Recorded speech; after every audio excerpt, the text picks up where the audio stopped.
আসসালামু আলাইকুম প্রিয় বন্ধুরা। শিক্ষকদের যে তাদের জাতীয়করণের উদ্দেশ্যে যে কর্মসূচি ছিল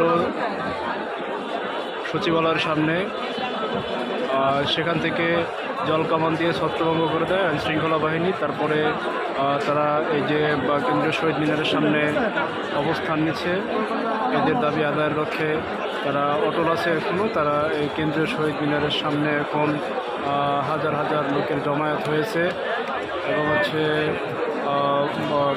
সচিবালয়ের সামনে যখন তারা কর্মসূচি পালন করছিল, যানবাহন চলতে ব্যাঘাত ঘটে, তাই আইনশৃঙ্খলা বাহিনী সেখান থেকে তাদেরকে ছত্রভঙ্গ করে শহীদ মিনার চত্বরে তাদেরকে আন্দোলন করার জন্য হয়তোবা অনুমতি দিয়েছে, তাই তারা এখানে জমায়েত হয়েছে।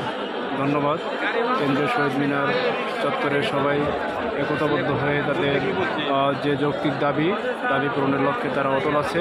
ইনশাআল্লাহ তাদের দাবি যেন পূরণ হয়। আমিও সে লক্ষ্যে তাদেরকে সাপোর্ট করি এবং আমরা সবাই তাদেরকে এই ব্যাপারে সাপোর্ট করব। অবশ্যই আপনারা ভিডিওটি শেয়ার করে ছড়িয়ে দেবেন আশা করি।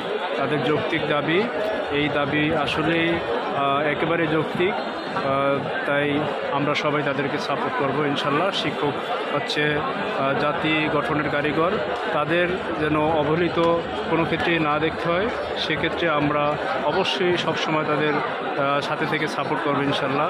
ধন্যবাদ সবাইকে। আসসালামু আলাইকুম।